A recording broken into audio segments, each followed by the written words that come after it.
Hello guys, welcome back to my channel. അപ്പോൾ നമ്മളെല്ലാവരും ഓംബിച്ചിൽ നിന്ന് യാത്ര തുടർന്നിട്ടുണ്ടായിരുന്നേ. അപ്പോൾ നമ്മുടെ നെക്സ്റ്റ് ഡെസ്റ്റിനേഷൻ അല്ലെങ്കിൽ നെക്സ്റ്റ് സ്പോട്ട് എന്നൊക്കെ പറയുന്നത് യാന കേവ്സ് ആയിരുന്നേ. അപ്പോൾ കുറേ നേരം ഹൈവേയിൽ കൂടി ആയിരുന്നു നമ്മുടെ യാത്ര. അത് കഴിഞ്ഞ് നമ്മൾ യാന കേവിൻ്റെ റോട്ടിലോട്ട് എത്തിക്കഴിഞ്ഞിട്ടുണ്ടായിരുന്നു. അപ്പോഴത്തോട്ടും റോഡ് ഭയങ്കരമായിട്ട് നേരം ആയിപ്പോയി.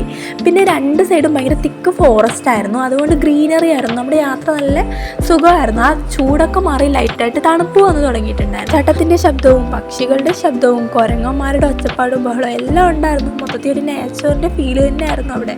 കുറേ നേരം ബസ്സിൽ യാത്ര ചെയ്തപ്പോഴും നമ്മളെ കണ്ണൊക്കെ പുറത്തോട്ട് നോക്കി നിൽക്കുമായിരുന്നു. എന്ന് വെച്ചാൽ പുറത്ത് നല്ലൊരു അറ്റ്മോസ്ഫിയർ ആയിരുന്നു. രണ്ട് സൈഡ് ഇങ്ങനെ കാടൊക്കെ ആയിട്ട്. അപ്പോൾ നമ്മളെല്ലാവരും ആ ഒരു എക്സൈറ്റ്മെൻറ്റിൽ ഇരിക്കുമായിരുന്നു പുറത്തോട്ടൊക്കെ നോക്കി. സത്യത്തിൽ നേച്ചറിൻ്റെ ബ്യൂട്ടി ഓവർലോഡഡ് എന്നൊക്കെ പറയാമായിരുന്നു. പിന്നെ ഫൈനലി നമ്മളൊരു ഫോറസ്റ്റിൻ്റെ ഫ്രണ്ടിലോട്ട് എത്തി. നമ്മുടെ യാന കേവിലെ എൻട്രിയിലോട്ട് എത്തിയിട്ടുണ്ടായിരുന്നേ. അവിടെ നിന്ന് കാൽനട യാത്ര നമ്മൾ സ്റ്റാർട്ട് ചെയ്തിട്ടുണ്ടായിരുന്നു. 1 മണിയൊക്കെ ആയപ്പോഴത്തോട്ട് നമ്മൾ അവിടെ എത്തിയിട്ടുണ്ടായിരുന്നേ. ആദ്യം നടക്കുമ്പോൾ ഭയങ്കര നോർമലായിട്ടായിരുന്നു എല്ലാവരും നടന്നിട്ടുണ്ടായിരുന്നത്. കുറച്ച് കഴിഞ്ഞപ്പോഴത്തോട്ട് പ്യുവറായിട്ടൊരു ഫോറസ്റ്റിൻ്റെ രീതിയിൽ വന്നു യാത്ര എന്ന് പറഞ്ഞാൽ.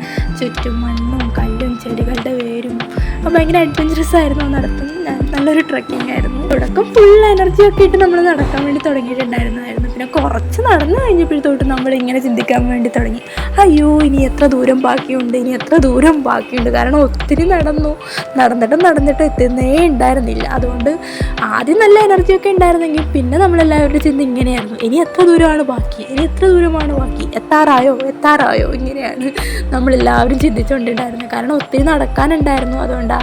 പക്ഷെ നമ്മളിങ്ങനെ നടന്നുകൊണ്ടിരിക്കുമ്പോൾ തന്നെ നേച്ചറിൻ്റെ ചെറിയ ചെറിയ വെള്ളച്ചാട്ടത്തിൻ്റെ ശബ്ദവും ചിലയിടത്ത് ചെറിയ അരുവി പോലെയൊക്കെ ഇങ്ങനെ കാണുമ്പോൾ നമ്മൾ എന്ത് ചെയ്യും, പക്ഷികളുടെ ശബ്ദമൊക്കെ ഇങ്ങനെ കേട്ടുകൊണ്ടിരിക്കുമ്പോൾ നമുക്ക് ആ നടക്കാനുള്ള എക്സൈറ്റ്മെൻറ്റും കേവ് കാണാൻ ഭയങ്കരമായിട്ട് ത്രില്ലായിരുന്നു. നമ്മളെ ഈ നേച്ചർ ഭയങ്കരമായിട്ട് റീചാർജ് ചെയ്യുമായിരുന്നു ഓരോ മിനിറ്റെന്ന് വെച്ചാൽ. നമ്മുടെ ബോഡി ഭയങ്കരമായിട്ട് ടയേർഡ് ആവാൻ വേണ്ടി തുടങ്ങിയിട്ടുണ്ടായിരുന്നു കുറേ നടന്നപ്പോഴത്തോട്ടും. അതുകൊണ്ട് പിന്നെ നമ്മൾ കണ്ടുമുട്ടുന്ന യാത്രക്കാരോടൊക്കെ പിന്നെ ചോദിക്കാൻ വേണ്ടി തുടങ്ങിയിട്ടുണ്ടായിരുന്നു എത്ര ദൂരം ബാക്കിയുണ്ട് എന്ന്. പക്ഷെ അവരൊരു ചിരിച്ചിട്ട് അങ്ങ് പോകും എല്ലാവരും. നമ്മുടെ ബോഡി ഫുള്ള് ടയേർഡായെങ്കിലും നമ്മുടെ എക്സൈറ്റ്മെൻറ്റിന് ഒരു ഇതുണ്ടായിരുന്നില്ല. നമ്മളിത് കണ്ടിട്ടേ മടങ്ങുന്നുള്ള ഒരു വാശിയിലായിരുന്നു എന്ന് വേണമെങ്കിൽ പറയായിരുന്നു. അതുകൊണ്ട് നമ്മളിങ്ങനെ നടക്കാൻ വേണ്ടി തുടങ്ങിയിട്ടുണ്ടായിരുന്നേ.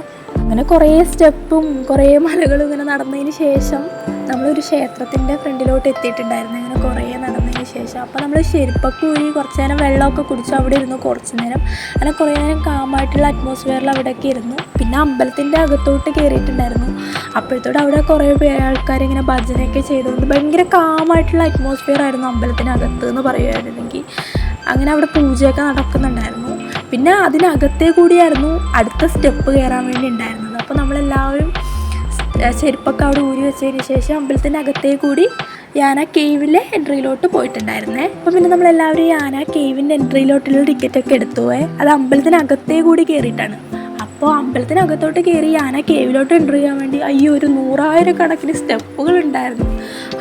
അപ്പോൾ തന്നെ നമ്മളെല്ലാവരും ടയേർഡാണ്. ഇത് എളുപ്പമല്ല, പക്ഷെ നമുക്ക് കേവ് കാണണം എന്നില്ല ഒരു മൈൻഡ് സെറ്റിലായിരുന്നു എല്ലാവരും. അതുകൊണ്ട് നമ്മളെല്ലാവരും ആ സ്റ്റെപ്പൊക്കെ കയറി നമ്മൾ ആ യാന കേവിൻ്റെ അകത്തോട്ട് എൻട്രി ചെയ്തിട്ടുണ്ടായിരുന്നേ. പിന്നെ ഗുഹയുടെ അകത്തെത്തിയപ്പോഴോ ഭയങ്കര തണുപ്പുള്ള അറ്റ്മോസ്ഫിയർ ആയിരുന്നു. അതിമനോഹരം എന്ന് പറയാൻ നാച്ചുറലിൻ്റെ ആ സ്റ്റോണിൻ്റെ ഒരു ഫോർമേഷൻ അതൊരു എന്താ പറയുക നല്ലൊരു ഇതായിരുന്നു. പിന്നെ ആണെങ്കിലോ അവിടുത്തെ ഒരു എക്കോ എഫക്റ്റും പിന്നെ കുറേ റാറ്റും ബാറ്റ്സും കുറേ ഇൻസെക്ട്സും എല്ലാം കേവിനകത്ത് ഉണ്ടായിരുന്നേ. അപ്പോൾ ഭയങ്കരമായ ഒരു ശബ്ദങ്ങളൊക്കെ ഉണ്ടായിരുന്നു.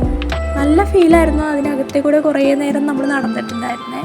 പിന്നെ നമ്മൾ അവിടെ നിന്ന് ഒരു ഫോട്ടോസൊക്കെ എടുത്ത് വന്നത്തെ പോലെയും അങ്ങനെ കുറേ നേരം നമ്മളെല്ലാവരും കണ്ണൊക്കെ തുറന്ന് കുറേ നേരം അവിടെ തന്നെ സ്പെൻഡ് ചെയ്തിട്ടുണ്ട്. കാരണം എന്താണെന്ന് വെച്ചാൽ ഇത്രയും നടന്ന് ആ കേവിലോട്ട് എത്താൻ വേണ്ടിയായിരുന്നല്ലോ നമ്മളെല്ലാവരും നടന്നിട്ടുണ്ടായിരുന്നത്. അതുകൊണ്ട് കുറേ നേരം ആ കേവിനകത്ത് ഇങ്ങനെ വണ്ടറടിച്ച് നമ്മളെല്ലാവരും ഇങ്ങനെ ഇരിക്കുമായിരുന്നേ. കുറേ നേരം ഇങ്ങനെ നിന്ന് നടന്ന് കുറേ നേരം കാമായിട്ട് ഇങ്ങനെ വീഡിയോസൊക്കെ എടുത്ത് നടന്നിട്ടുണ്ടായിരുന്നേ അവിടെ. എന്തായാലും നമ്മൾ ആരും പാതിവയിൽ നിർത്തിയിട്ടുണ്ടായിരുന്നില്ല. എല്ലാവരും എന്ത് ചെയ്തിട്ടുണ്ടായിരുന്നു, ഫുൾ ആ കേവ് കാണും വരെ നമ്മളെല്ലാവരും നടന്നെത്തിയിട്ടുണ്ടായിരുന്നു. സത്യം പറഞ്ഞാൽ അവിടെ വന്നിട്ടില്ലായിരുന്നെങ്കിൽ അത് വലിയൊരു മിസ്സിങ് തന്നെ ആയിപ്പോയേനെ. പക്ഷെ നമ്മളെല്ലാവരും അവിടത്തോട്ട് കയറിയിട്ടുണ്ടായിരുന്നു. അതുകൊണ്ട് ഭയങ്കര ഹാപ്പി ആയിരുന്നു. അങ്ങനെ കേവൊക്കെ കണ്ടതിന് ശേഷം പിന്നെ നമ്മൾ തിരിച്ച് ഈ വഴി തന്നെ നടന്നു വരണമല്ലോ. അങ്ങനെ നമ്മൾ തിരിച്ച് യാത്ര ഭയങ്കര ടഫായിട്ട് ഫീൽ ചെയ്തില്ല. കാരണം സ്റ്റെപ്പ് ഇറക്കമൊക്കെ ആയിരുന്നില്ലേ. അങ്ങനെ നമ്മളെല്ലാവരും തിരിച്ച് നടന്ന് ബസ്സിൻ്റെ അങ്ങോട്ട് എത്തിയിട്ടുണ്ടായിരുന്നു. ഇതൊരു സാധാരണ ട്രിപ്പല്ലായിരുന്നു. ലൈഫിലൊരു ബുക്ക് മാർക്ക് ചെയ്യുന്ന ഒരു ദിവസം എന്നൊക്കെ പറയായിരുന്നു. ഭയങ്കര നല്ലൊരു ഡേ ആയിരുന്നു ആ യാന യാന കേവിലെ മെമ്മറീസ് എന്ന് പറയുന്നത്.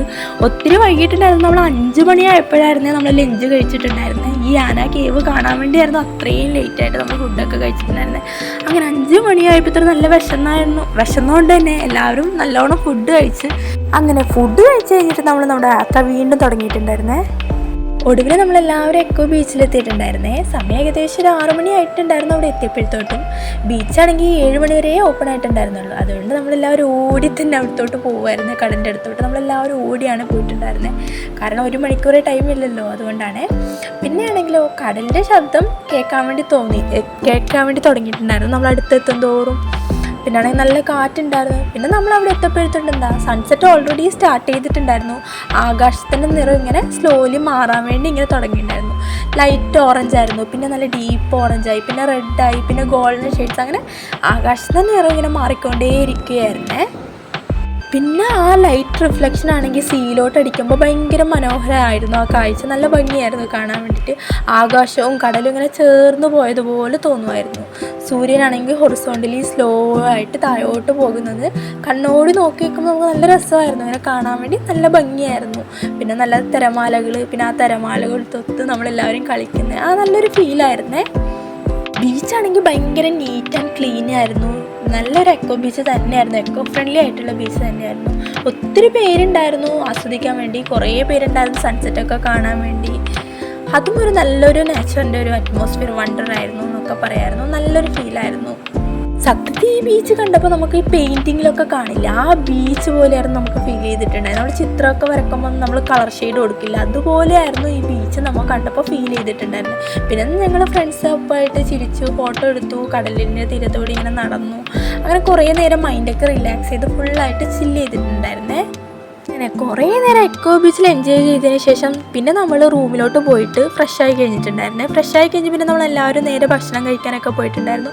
അങ്ങനെ നമ്മൾ ഡിന്നറൊക്കെ കഴിച്ചതിന് ശേഷം നമ്മൾ ഹോം സ്റ്റേയിലോട്ട് തിരിച്ചു പോകുമായിരുന്നേ. പിന്നെ ആ വരുന്ന ഓയിലാണെങ്കിൽ മിസ്റ്റർ പേടേന്ന് ഫേമസ് ആയിരുന്നു. അതുകൊണ്ട് ആ ബേക്കറിയിലൊന്ന് കയറി പിന്നെയാണെങ്കിൽ നമ്മുടെ ഹോം സ്റ്റേയിൽ എത്തിയിട്ടുണ്ടായിരുന്നേ. അപ്പോൾ നമ്മൾ കുറച്ച് നേരം അവിടെ ഒരു പട്ടിക്കുട്ടി ഉണ്ടായിരുന്നു, അതിൻ്റെ കൂടെ കളിച്ചുകൊണ്ടിരുന്നു. ഇങ്ങനെ വർത്താനമൊക്കെ പറഞ്ഞ് കളിച്ചുകൊണ്ടിരുന്നു.